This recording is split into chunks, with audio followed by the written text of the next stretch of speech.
Anna Sui, welcome to SHOWstudio. First question, you've got this amazing exhibition, The World of Anna Sui, you've got an amazing book, The World of Anna Sui. I'm interested, what do you define success as a designer? Was a book, an exhibition, were these things you always hope for? Or is success more fluid than that to you? You know, it's really a great question because I think I never thought about success. I think I've always thought about accomplishing, making deadlines, and this is really kind of the first chance that I've ever had to really reflect on the accomplishment of it all.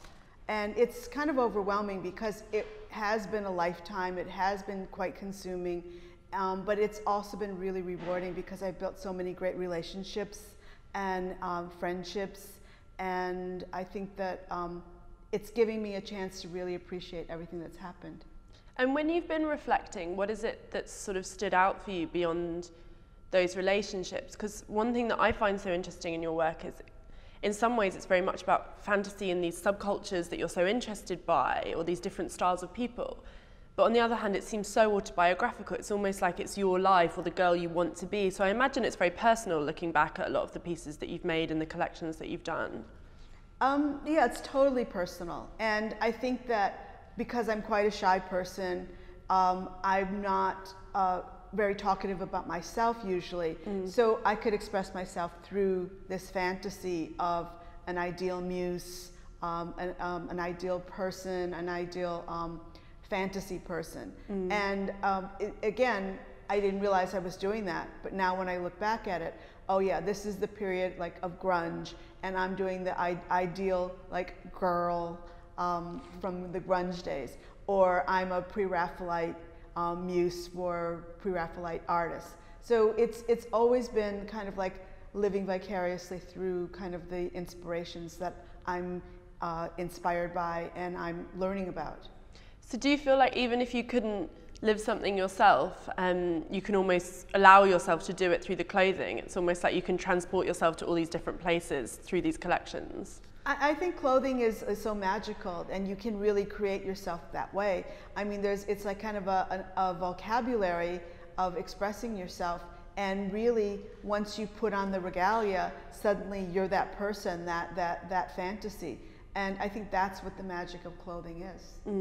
And do you hope that the people who wear your collections, do you hope that they share those similar interests and tastes, or is it much more, are you fine with someone buying the pieces who maybe have no interest in the certain music artists that you're interested in, or the certain places, clubs, what have you?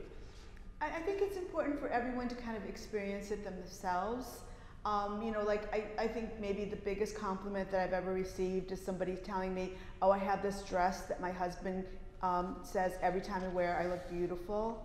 I mean, like, that's the ultimate compliment. But I love hearing how people feel when they wear the clothes and where it takes them, because it's a different experience for everyone because they have different fantasies.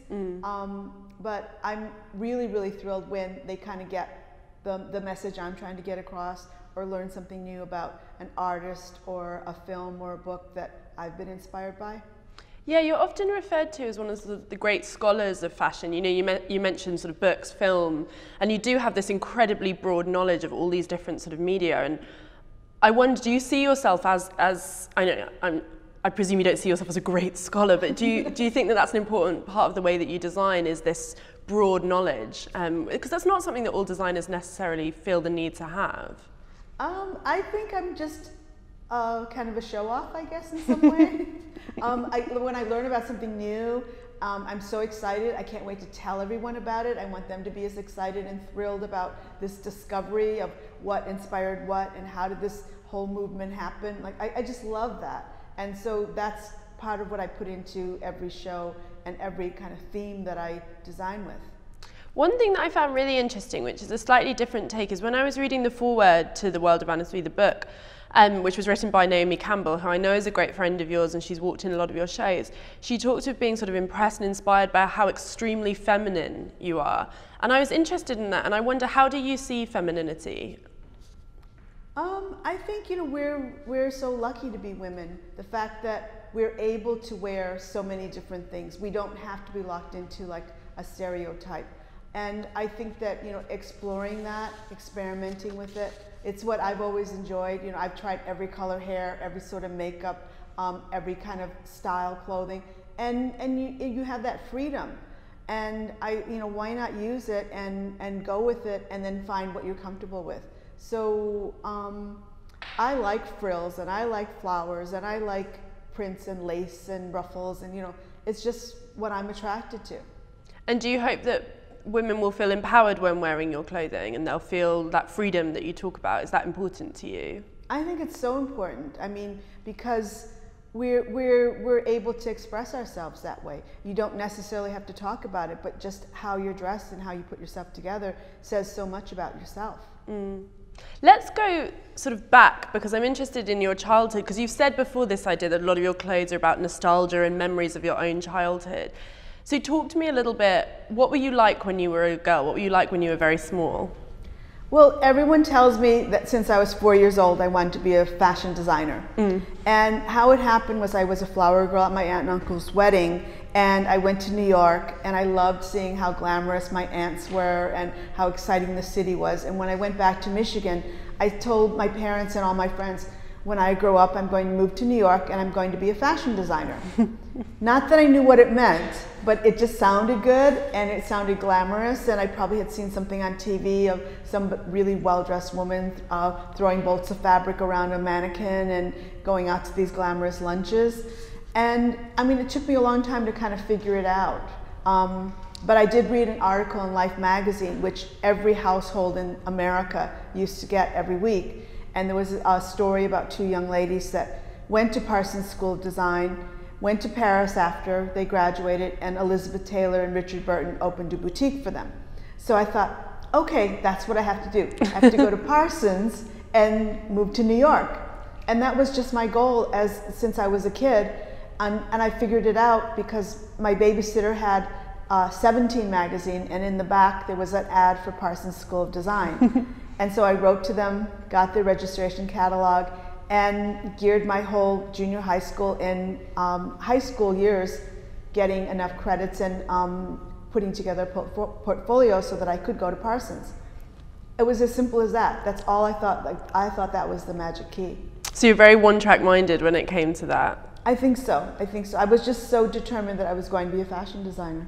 And has the reality of being a fashion designer been anything like what you thought it would be like when you were looking at those, those lunches and those fabulous parties?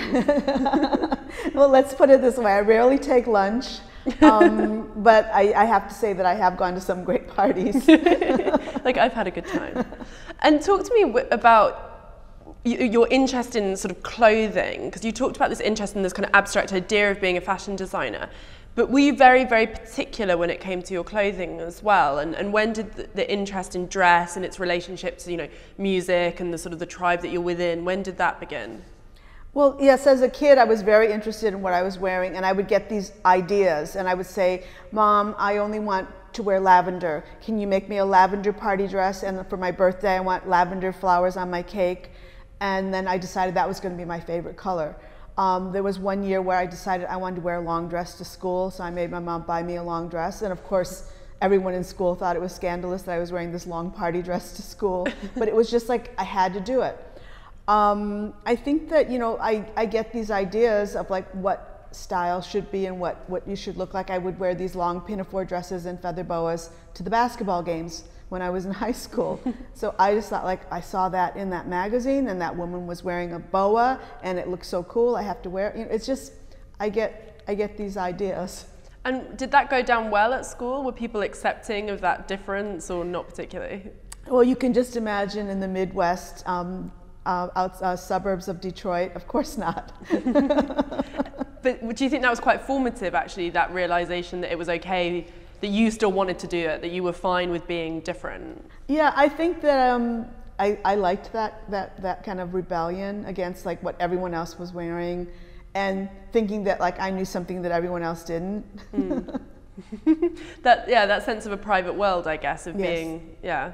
And talk to me a little bit about sort of your family, because you're from an immigrant family, and talk to me about how that was when you were growing up. And it must be strange being a New York-based designer at this current climate in America and having that heritage. Is that something that you've been thinking about, or do you try and escape through the fashion and not engage with that? How does it work? Well, my parents both were educated in France, and I think were particularly sophisticated for Chinese immigrants. My father ended up going to University of Michigan and then had his whole career in Detroit. He was a structural engineer. And I think that we didn't have other Chinese families in the neighborhood, so we were kind of unique, and I didn't really experience that much discrimination. It was really more when, like, if I would go to a out-of-town basketball game, then the kids would kind of make fun of me because they had never seen a Chinese kid before, you know. So, but it wasn't like, I think once there were more immigrants from China or from other countries, then you're more of a threat. But we were just kind of like novelties. So I don't think I really experienced it that badly. But I did always feel different. And maybe that was part of my escape. The reason why I was searching out escape all the time. Trying to find a world that I fit into, or a world that I really wanted to fit into.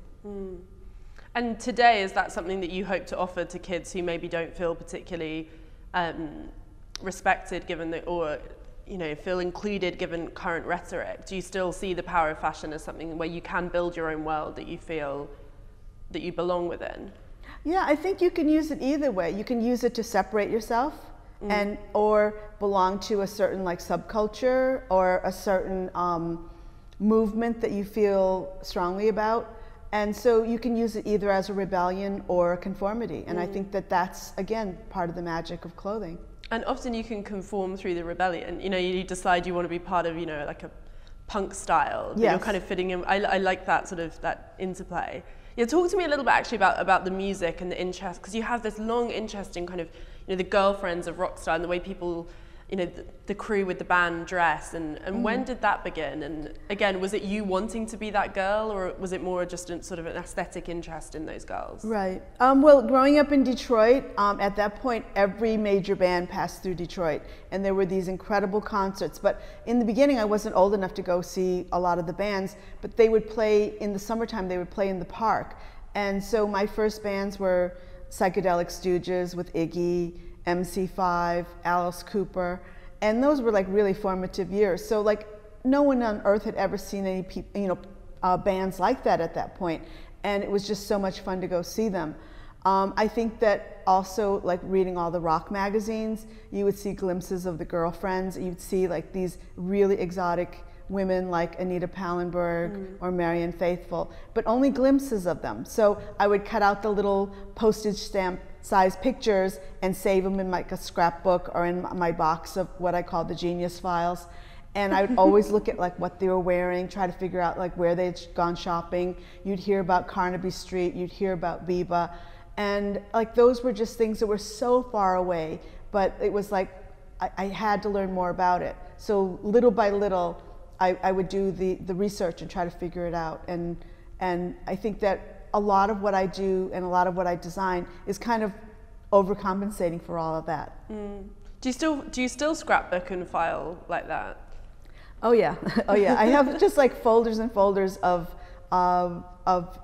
pictures and things that I want to save. Even though I have a lot saved on my computer, sometimes I just like having that paper so that you can kind of lay it out on your desk and really like study. And so it's still something that I like to hold in my hands. There's that funny saying that you should never meet your heroes, and I wonder the closer that you've kind of got to that world, especially after moving to New York and what have you ever felt less excited and inspired by those people, or have they always had a certain allure for you? No, of course there's been some disappointments, but there's been such amazing people that I've met. And like I mentioned Anita, she became a very, very close friend and so inspiring. I've learned so much from her, and it's just kind of a great friendship. So that's an example of somebody that was even better than what I thought. Than what you thought. And did you ever have moments, because it seems like, obviously you had this idea of wanting to go to Parsons, but it seems like you almost could have become, part of a band, or you could have become a stylist for a band. And I know you dabbled in different things, but But why do you think you ended up being a fashion designer rather than sort of working in a different facet of sort of the music and creative industries? Well, I did have the opportunities, especially to be a stylist, because when Stephen Meisel first started doing photographs, he called me up and he said, "Can you come and help me? Just do what we always do." Friends at Parsons, that's right. Yeah, I met Stephen at Parsons. Yeah. And we used to like discover people, dress them up, and take pictures anyway, or we would drag them to a photo booth and bring a suitcase of things and just dress up and play in front of the photo booth. So we just started doing that when he started taking pictures too. So consequently, I ended up doing styling with him for almost the first year of his career when he was photographing for Lay magazine, which was Franca Sozzani's first magazine. And we would do stories every month. And I loved it. And she asked me to be an editor. And you know, I thought about it, but then I thought, no, I have to design clothes. This is what I always wanted to do. So I kind of didn't go that path. And when you were styling, was the aesthetic similar to the aesthetic that we would recognize from you now? Oh, totally. Yeah, I think so. There was always that rock star element. Even when it was the sports issue, we took all the sports clothes, but like threw in all this hippie gear and motorcycles and long wigs, and you know, like it became kind of like Penelope Trigo's sportive. It's interesting because when I interview a lot of designers, when they talk about being young, they often mention, you know, other designers that they were obsessed by or people they saw in magazines. But for you, it doesn't seem to be other designers who've ever particularly intrigued you. It's more real people and these amazing figures and how they put together their wardrobes. I'm interested, are there other designers who are sort of formative for you? I know. Oh, yeah. Yeah, tell me about who they were. I mean, I'm obsessed with fashion. And like I used to read every fashion magazine. I'd fall in love with a designer's collection, and I'd have to have something from it, and I'd figure out how I could afford it, save up all my money. So, you know, of course, I loved Biba, Zandra Rhodes, Ozzie Clark, Bill Gibb, British designers, but I also loved Norma Kamali, Betsy Johnson. And you know, every season I can't wait to see the shows, I can't wait to look at the collections, and then I'll like figure out, okay, who's my favorite this season, what am I gonna buy? You know, it's just like, that's just how I'm geared. Like I love seeing the latest and the newest, and then having that kind of like lust for like that outfit that I want. And who do you consider your peers to be? Well, you know, I was doing my first shows in the early 90s, and that was at the point when New York fashion was really changing, and Marc Jacobs started his own collection then, Todd Oldham was designing, Isaac was designing. So it was kind of a very exciting time in New York, and we were attracting like a lot of international press, and it was just kind of the moment of globalization. So I think that, you know, that we all kind of evolved at the same time. It's interesting though, because I do feel like you stand away from how a lot of people see New York Fashion Week. You know, the joyfulness, the optimism of your clothing, the experimentation. You know, New York is often seen as a fashion week which is, you know, commercial and very sportswear driven. And do you feel slightly like, you know, you talked about being an outsider before, and do you feel slightly like that within the New York Fashion Week scene, or do you think that that stereotype of New York Fashion Week is perhaps incorrect?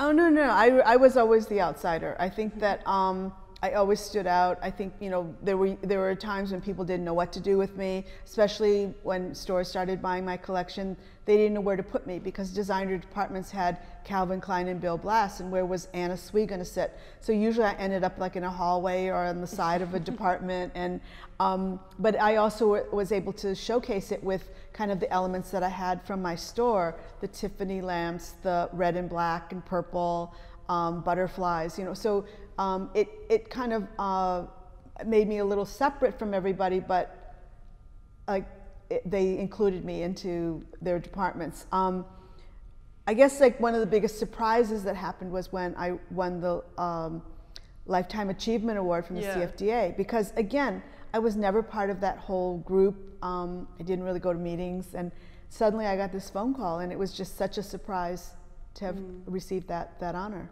No, absolutely. And tell me, you know, you talk about loving fashion, but I wonder, you know, and also you talk about sort of your earliest collections, and fashion has changed enormously since you sort of first started showing. And I imagine, you know, as someone who still shows and you're so present still, you must have observed those changes slowly but very keenly, and talk to me about how different the industry is. And do you like the way the industry has grown and developed, or are there things that you find difficult and challenging now?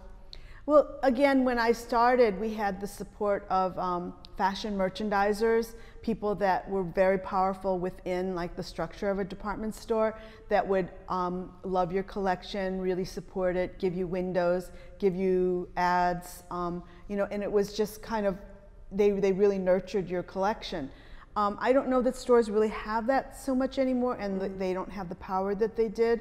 And you know, even when I say stores, like, there's not really like the brick and mortar power anymore. You know, it's really gone digital, and like the stronger places to sell now are the online stores. So it's changed drastically, and I think that, you know, it's kind of put the whole industry into a spin. I mean, not just retail, but I think also publishing. I mean, everything is kind of in a spin right now because things are changing so quickly. And that dominance of online and, you know, the flat image and the e-retail image, in some ways, do you feel that that doesn't sit so well with, you know, when I think of your work, I think of physical spaces. I know partly because you have this amazing way with interiors, but you think of, you know, things that are very sort of 360 sensory experiences. And is that something that you find difficult with the translation to online, where the opportunities to create those environments just aren't there in the same way? Yeah, I mean, I did kind of resist. I did kind of not quite get it in the beginning, but then, you know, what's the first thing I do in the morning? I'm like online looking at Net-a-Porter matches, you know, whatever I can buy, whatever new stuff they have. You know, it's just kind of like you get used to it and you look at things a different way. Where I used to love going to the store, trying on the clothes, touching the clothes, seeing what the details really were, because clothes are different when you see them live than when you see them flat. And talk to me a little bit about your own style, because I read, and is this still the case, that you never wanted to wear the same outfit twice in a year, or has that become a bit of an urban legend? That was something that I consciously did one year in high school. Okay. I got voted best dressed in school that year, but Wow. but it was fun because back then you could, like, you know, go and buy a yard of fabric and make a little skirt or a little shift dress, and it was just, you know, fine. And then I would like have leftover fabric. I'd cover my shoes with it or make a little handbag. But I mean, no, of course now I wear my clothes more than once. But what did you look like back then? Were you experimenting much more? Had you found your sort of your style groove already? The year that I got voted best dressed, I was kind of more preppy. Yeah. Preppy. Yeah. That's interesting. And then I discovered the feather boas and maxi coats and curling irons and yeah. And do you remember the first gig that you ever went to? Yeah, it was Iggy and the Stooges, like in the park one summer. And what's the best gig you've ever been to? Oh, that's a hard one. I think maybe the one that stands out in my mind the most is I was really good friends with Ian Astbury from the Cult, and I got invited to, when he played Madison Square Garden, and I was standing on the side of the stage, and to see a concert that way, it's like something else. Absolutely. And it's interesting because the changes that we talked about to the fashion industry have kind of run in parallel to the changes in the music industry. And I imagine that, you know, some of these experiences that you talk about, those kind of, the way that bands felt more accessible, you could hang out at the gigs and you could see they're real people, whereas now it's this huge, it's a bit like fashion, it's exploded, this massive commercial industry. And have you witnessed that as well? And I wonder, has your relationship to music changed because of that? Or do you still look back to those artists who you sort of loved back then? Yeah, I mean, I think that we were experiencing that with almost every thing, like sports, music, movies. All those industries have changed drastically. And of course, I like the old ways. Just like I like looking at an album cover. I like, you know, like kind of like dreaming about it and falling into it and just really fantasizing about it. But I don't get the same sensation when I'm looking at something on the screen. You know, of course, it transports you somewhere, but it's not that same kind of dreamy world. But everything you get used to, and you realize that, you know, those days are past. So you can always go back and buy the album, but you also can catch up with new things like online. And music's a really important part of how you design, isn't it? Talk to me about that, because you play music very, very loudly. Yeah, talk to me about how that... Yeah, I mean, usually when I'm sketching, yes. Like then that's when I really have a chance to like listen to the music. But I'm also trying to figure out what is it that I'm going to put on the runway, because I really want to transport my audience. I really want them to kind of get the same tingle that I'm getting from what I'm trying to express. And also I'm trying to search out new music. So I listen to a lot when I'm sketching. Usually day to day I don't have music on, because there's just too much conversation that has to be had and too many people that have to hear the conversation. So I don't usually have music playing. And is there a song that you always return to? If you have, you know, the designer's block, the equivalent of writer's block, is there a particular artist or a song that you know will elicit some kind of creativity? Well, I have to say, I do go back to The Cure a lot. And I don't know, it just makes me happy. Even though his songs aren't particularly happy, there's something joyous to me about them. Yeah. And just talk to me a little bit more about sort of your trajectory. So I'm interested, what point did you really realize that, you know, you had like a successful established fashion brand? I've read that, you know, a lot of, you got a sort of a break in a way when Linda Evangelista was wearing one of your dresses around and about. Is that the case? Just talk to me a little bit about that transition from sort of having a dream of being a designer to feeling like you were, you know, someone who had a proper label that people were wearing and enjoying. Well, a lot of people thought I was kind of an overnight success, but I actually had my own business for about 10 years before I did my first fashion show. And it was at a point when it was kind of power dressing and people were head to toe Versace and Chanel. And I never even dreamt about doing a show until I went to Paris with Steven Meisel. And on the way to our first show, we stopped at the Ritz and picked up Madonna. And she came out of her room wearing a coat, but when she sat down at the Gaultier show, she took off her coat and she said, "Anna, I'm wearing your dress." And it was like so shocking, because in her hotel room, she had racks and racks and bags of designer clothes that everyone was like throwing at her. And I was like so envious that she had all this stuff there. And she came out wearing my dress. So that was one of the things that gave me confidence. And the other was Linda had taken some of my dresses when she went to Couture that summer, and she was wearing them, and all the other models liked them, and they were calling me from Paris and asked me to send them some dresses. So those were the two things that kind of gave me the signal that maybe, yes, maybe I can do something. And of course, when we got back from Paris, Steven and Paul Cavacco said to me, "Okay, now it's time for you to do a show." And it was terrifying. Tell me about the first show. Why was it so terrifying? Well, I didn't have the money, I didn't have the confidence, I didn't have, you know, I didn't think it was possible. But little by little, everyone kind of pulled it together for me. We got a free space to do the show. Linda and Naomi helped me get more models. Steven introduced me to Garen and Francois Nars, so they did hair and makeup. And by the end of the show, Paul Cavacco and I were just crying, because it was like, seemed like the impossible dream, and then suddenly like it happened. Do you still feel that way when you put on a show now, or yeah. Yeah, still. Yeah, it's never gotten easier. It really hasn't, because there's always something that happens. It could be the shoes are late, or a fabric doesn't show up. There's always some drama that goes on, no matter how much you prepare. It's always that thing that you don't think is going to happen happens, and somehow you get through it.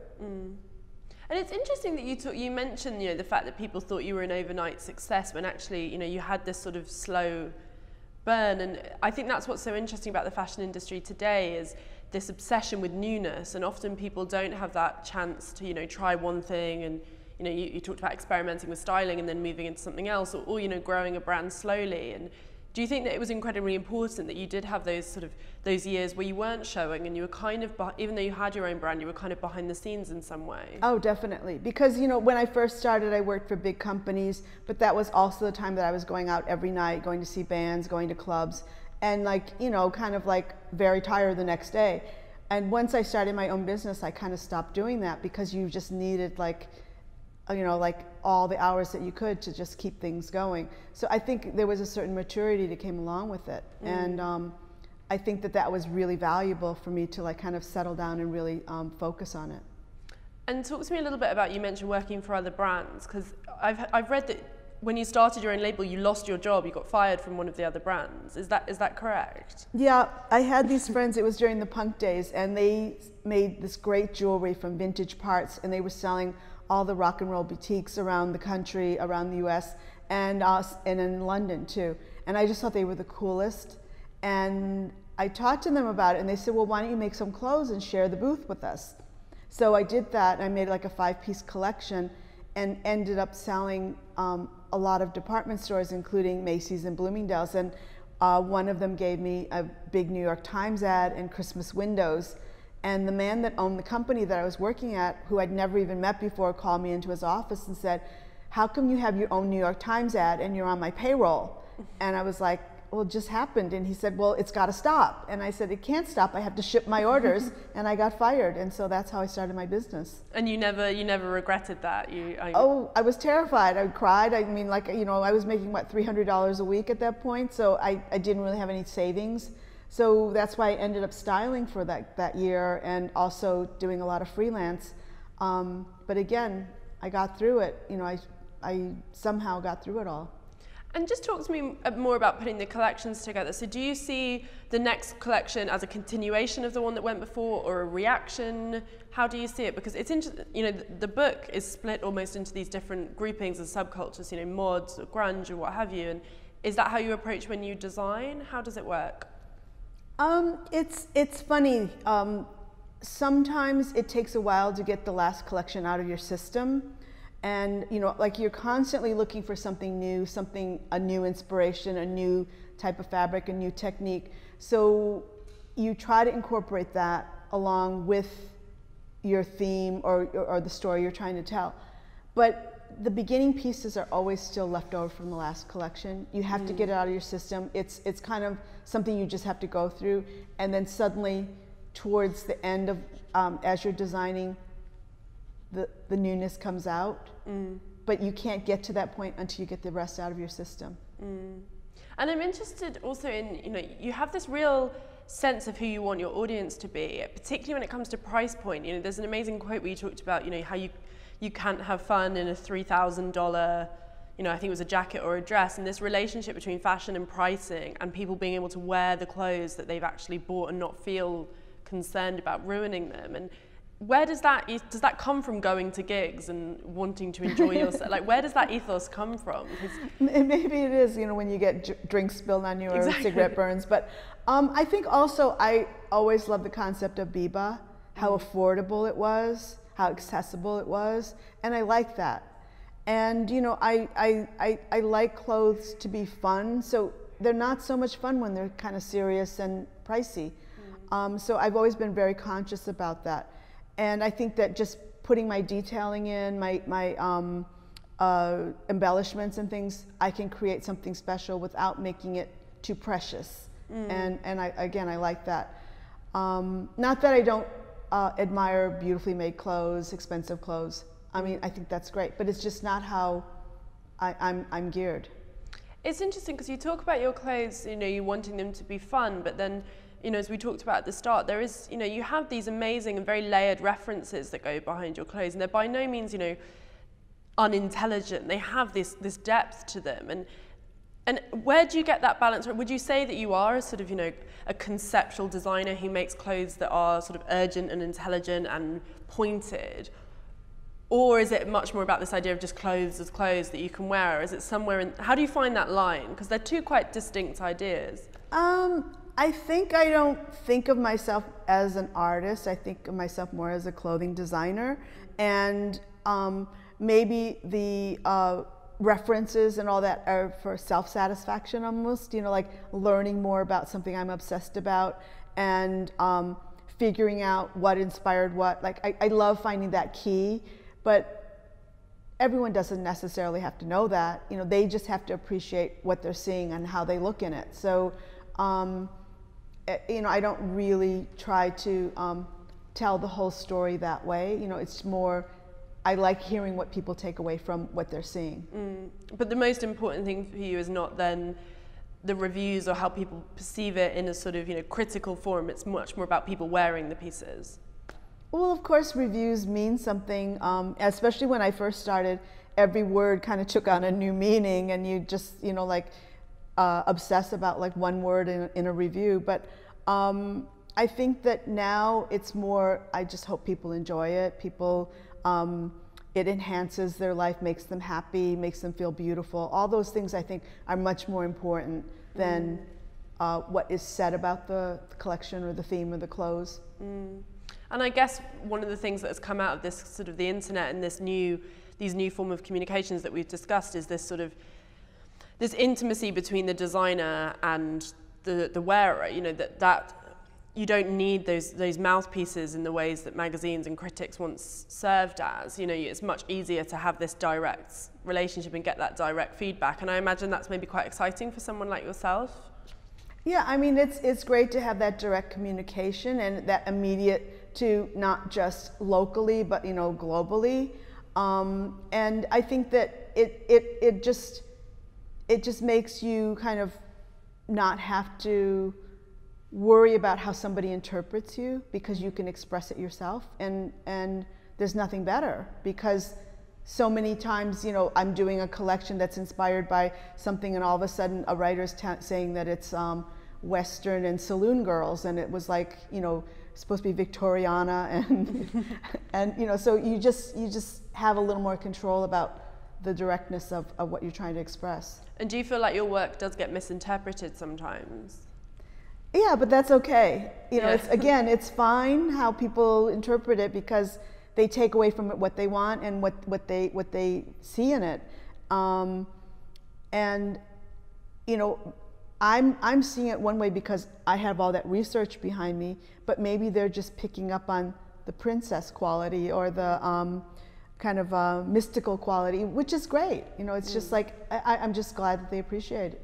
And is it interesting to see the work through the eyes of very young people? I imagine, you know, say when you're working with the models in your shows today who are maybe, you know, 19, 20, 21, 22, whatever, they aren't aware of those bands, those references perhaps. And is it interesting to see how they interact with the clothes as opposed to how someone like a Naomi or a Linda would see the pieces? Yeah, it goes through phases. It's funny. Sometimes years go by and no one even looks at my inspiration boards. But I think lately there's a lot more curiosity, and like a lot of the male models know all the bands that I have up on the wall. You know, there's that whole like resurgence of like that psychedelia, and they're telling me about bands and giving me websites to like research all the new bands. And like, I love that. I love hearing more about like what's going on, and things that I don't necessarily know or even know how to research, and they'll explain it to me. So I think it works both ways. And then there's models that will come back to me years later and say, oh, the first time I ever saw so-and-so, a particular artist, was on your walls, and like after that I just became obsessed. I mean, I love that. It's interesting because in some ways people could say that your work is about youth because so much of it is about formative experience, but it feels like it's less about youth and more about obsessions that can sort of stay with you at any age. Would you say that's an accurate reading? I guess so. I mean, it's like, of course, I'm obsessed with like youth culture, but there are things like, let's say, I keep mentioning pre-Raphaelite painters that I don't think are particularly youthful. So it's just things that I love. So, I mean, that's what life's about, isn't it? It's like, you know, exploring those things that you love. Anna Sui, thank you very much.